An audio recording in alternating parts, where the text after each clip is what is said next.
E aí, meu amigo, tudo bem? Beleza? Professor Roque, professor de Biologia, para mais uma aula de Biologia, mais precisamente uma aula sobre o reino protista. Lembra que nós já tivemos duas aulas sobre o reino protista. Lembra que o reino protista é um reino, né, que inclui seres vivos muito diferentes, que são os protozoários, que são seres vivos unicelulares, heterótrofos e eucariontes, mas nós temos também dentro do reino protista as algas, certo? Todas as algas elas estão incluídas dentro do reino protista, beleza? Então, nós já tivemos aula sobre protozoários, que é a aula número 1 e número 2 sobre reino protista. E essa aula número 3 sobre reino protista, nós vamos falar sobre esse grupo de seres vivos muito interessantes e importantes, que são as algas, certo? Muito bem. Então, uma característica. O que faz com que um ser vivo seja considerado uma alga no planeta Terra, professor? As algas elas podem ser tanto uni quanto pluricelulares, certo? Diferente dos protozoários, que são todos unicelulares, as algas podem ser uni ou pluricelulares. Todas as algas são autótrofas, elas produzem o próprio alimento, certo? Muito bem. Lembra que os protozoários são o quê? Heterótrofos. Então, a alga é uni ou pluricelular, as algas são autótrofas e a única semelhança entre alga e protozoário é que ambos são eucariontes, possuem a célula com a membrana nuclear, aquela célula mais evoluída, mais complexa, beleza? Muito bem. Você vai verificar que as algas elas são classificadas de acordo com o pigmento, né? Elas possuem diferentes cores. Nós vamos começar falando sobre as algas unicelulares, para depois falar sobre as algas pluricelulares. Lembra que as algas podem ser os dois, certo? Antigamente as algas elas eram classificadas dentro do reino vegetal, mas os vegetais são estruturas muito mais complexas do que as algas, certo? Durante o percorrer da aula eu vou falar um pouquinho sobre essa relação entre algas e vegetais. O primeiro grupo de algas que é importante você saber, porque pode cair dentro de uma questão de ecologia, mais precisamente sobre relações ecológicas, são essas algas aqui, ó, as pirrofícias, que estão dentro de um grupo de algas chamadas dinoflagelados. São algas unicelulares, como eu disse, né, que podem formar colônias, certo? Aqui o exemplo dessa alga Ceratium, por exemplo, que é uma pirrofícia. Pirro significa fogo, né? São chamadas de algas de fogo, por causa dessa coloração avermelhada aí, beleza? Professor, por que essa alguinha bonitinha é tão importante? Porque você já deve ter ouvido falar em um fenômeno ecológico natural chamado de maré vermelha. Se você já estudou as minhas aulas de biologia aí, né, sabe que a maré vermelha é uma relação desarmônica que acontece na natureza, onde essas alguinhas Ceratium que eu mostrei para você, na hora que elas vão se reproduzir, elas liberam uma substância tóxica de cor vermelha, o que mata uma série de seres vivos que vivem ali na água e pode causar até intoxicação alimentar em algumas ostras e mexilhões que o ser humano come, que vai possuir essas algas ali dentro, já que esses seres vivos são filtradores, essas alguinhas vão entrar, essas toxinas vão entrar ali dentro do alimento e isso pode gerar contaminação no ser humano. Então a maré vermelha é um exemplo de alga que pode cair no seu vestibular, porque elas estão diretamente ligadas a uma relação desarmônica, né? Onde os seres vivos que estão ali presentes na água que contém essa toxina podem morrer ou ser intoxicados pela presença dessa substância produzida por essas algas no momento da reprodução. Então maré vermelha cai direto em vestibular. Então fica esperto nisso daí, beleza? Outras algas são muito interessantes por causa da sua bioluminescência. É o caso dessa alga aqui, ó, a Noctiluca luminescentes, né, que você pode encontrar na internet, mostrando algumas praias onde os surfistas estão andando ali e essas algas geram uma reação ao contato com ela, que são bioluminescentes. É só uma questão de curiosidade. Essa bioluminescência não gera nenhum prejuízo para nenhum ser vivo. É só uma parte do metabolismo dessas algas aí, certo? Algumas algas unicelulares podem fazer uma relação muito importante com os corais. Essas relações são chamadas de zooxantelas. Então isso daqui também pode cair no seu vestibular. Como assim, professor? Os corais, eles são seres vivos que são naturalmente branquinhos. Então, eles se associam com algumas algas para que as algas possam fazer fotossíntese e o coral ter como alimento a glicose vinda da fotossíntese, certo? Então, muitos corais, né, eles são coloridinhos por causa de uma associação que eles fazem com algas unicelulares. E daí, professor? Alguns cientistas acreditam que por causa do aquecimento global, o aumento da temperatura das águas dos oceanos, certo, faz com que alguns tipos de corais expulsem essas algas por causa de substâncias tóxicas para os corais que essas algas vão produzir quando a temperatura da água está muito alta, certo? Ela produz geralmente água oxigenada. Então o coral expulsa essa alga e ele fica todo branquinho. Então o branqueamento dos corais pode cair no seu vestibular porque está associado ao aquecimento global e ao efeito estufa, à produção de gás carbônico excessivo na atmosfera, certo?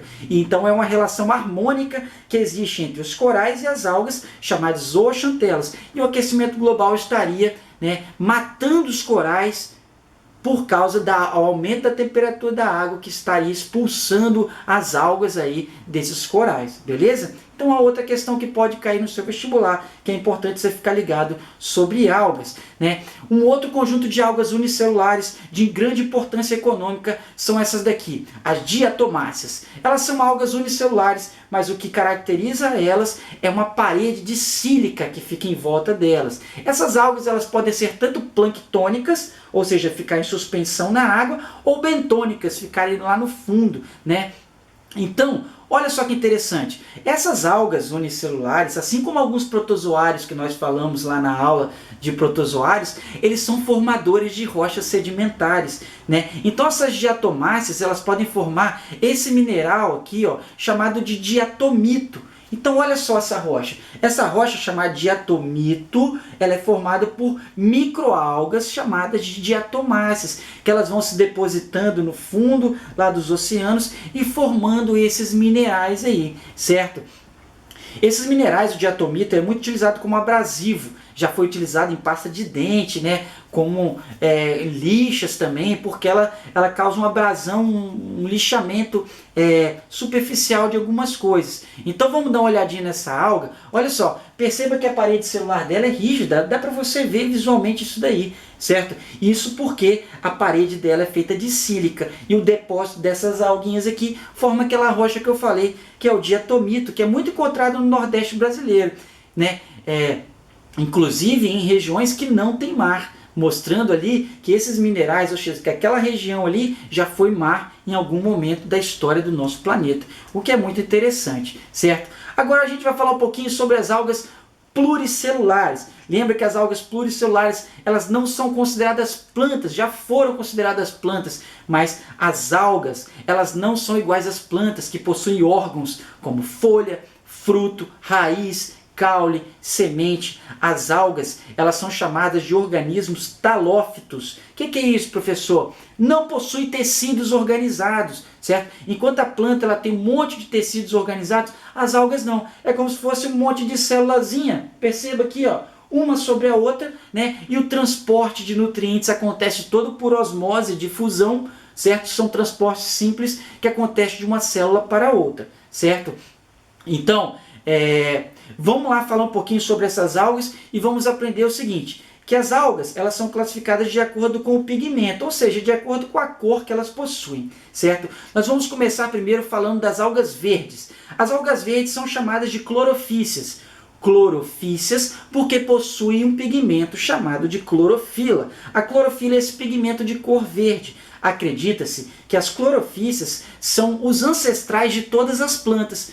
E uma evidência disso é que as plantas possuem clorofila e as clorofícias também possuem clorofila. As clorofícias são chamadas de algas verdes. Elas possuem como uma reserva energética o amido, que é uma outra característica que as plantas também possuem. As plantas não armazenam glicose em forma de amido, as algas verdes também. Além de possuir a clorofila, elas possuem sua reserva energética em forma de amido. As algas verdes, elas podem ser tanto uni ou pluricelulares. Elas podem ser tanto de água doce, ou seja, dulcícolas, ou marinhas, na água salgada. Vamos aprender um pouquinho sobre como que isso pode ser cobrado no seu vestibular, certo? Então, uma alga unicelular, né, verde forma um fenômeno que eu já trabalhei com você em poluição da água, chamado de eutrofização. Lembra o que é a eutrofização? A eutrofização é uma multiplicação excessiva de algas, certo? Por causa da quantidade de nutrientes que é jogado na água,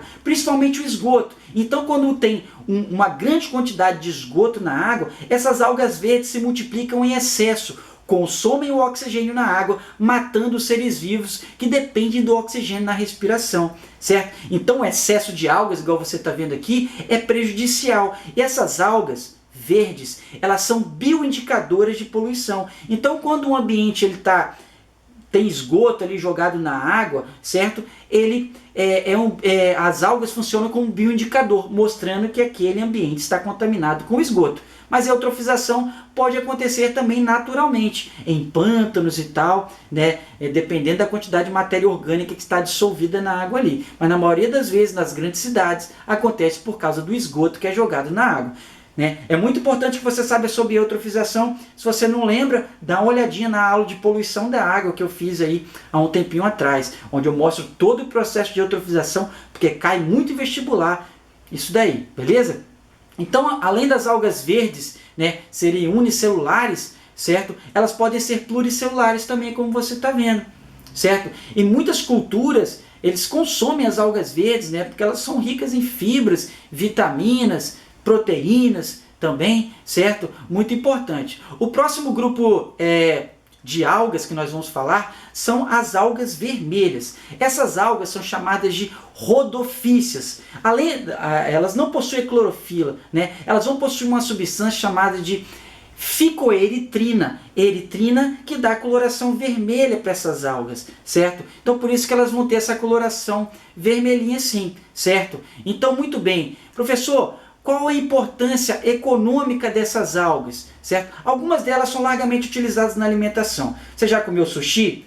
Já comeu temaki? Você gosta de comida japonesa, meu amigo? Então essa alguinha que você vê em volta aqui, desses quitutes japoneses que são maravilhosos, é uma alga vermelha chamada de nori. E essa alga é riquíssima em proteína, muito utilizada na alimentação oriental. E agora, né, com nossos hábitos de comer comidas orientais, está fazendo parte da nossa dieta também, beleza? Então, riquíssima em nutrientes. Uma outra importância dessas algas vermelhas é a produção de uma substância chamada de agar. O agar funciona como uma substância espessante, que é misturada em substâncias líquidas para que uma substância líquida se torne uma substância cremosa. Antigamente o agar era utilizado na produção de gelatina. Então os orientais, eles ferviam as algas liberavam uma substância viscosa, né, que era utilizada na produção de gelatina. Mas hoje em dia as gelatinas que nós utilizamos é feita de origem animal, é feita de colágeno,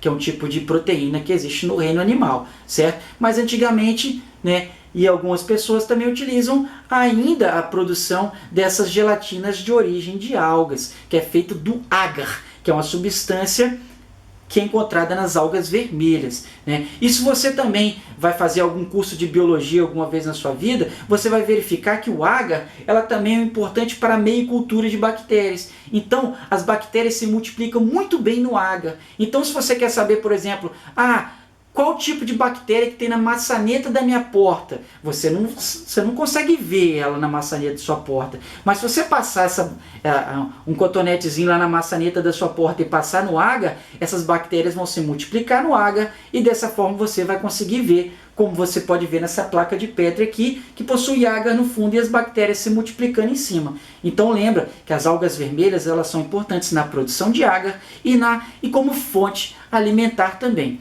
O último grupo de algas que nós vamos falar são as feofícias. Essas daqui são as algas pardas. Ela possui essa coloração marrom devido a um pigmento chamado de fucoxantina. Essas algas são todas pluricelulares e elas possuem um tamanho enorme, são os maiores organismos da natureza, certo? Essas algas aqui, perceba que a coloração parda delas, você pode encontrar elas aí nos oceanos, certo? Quando você vai na praia, você pode até achar que é uma alga que morreu, mas não, é uma alga parda, ela tem essa coloração mesmo. E essa alga parda, assim como a alga vermelha que nós falamos anteriormente, ela produz também uma substância espessante chamada de Carragenina. A carragenina já foi utilizada e algumas pessoas utilizam na produção de sorvete e de cosméticos. Lembra que a carragenina, assim como o agar, é uma substância espessante. Então você mistura ela em uma substância líquida para que essa substância fique cremosa, como no caso dos cosméticos aqui. E também ela é utilizada para alguns moldes dentários. Beleza? E nós temos um exemplo de alga parda que é muito interessante, que são essas algas sargasso, que são essas algas enormes, formando grandes florestas e são responsáveis por uma biodiversidade muito grande em regiões onde elas existem. Espero que você tenha gostado da aulinha de algas, meu amigo. É a terceira aula sobre o reino protista, que inclui os protozoários e as algas. Espero que você tenha gostado. Um grande abraço. Professor Roque, professor de Biologia. Até mais.